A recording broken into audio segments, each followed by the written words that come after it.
That car didn't make it. We're gonna go right. Wow. Wow, wow, wow. Look at that water over there. Oh my Lord. Son of a gun. We got some rain, boys and girls.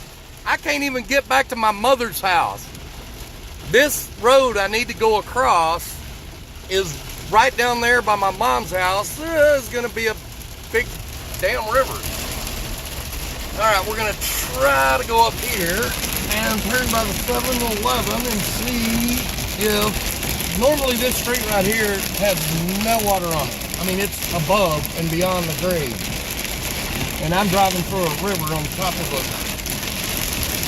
road. Well, looks like we got a river going that way too. We'll see.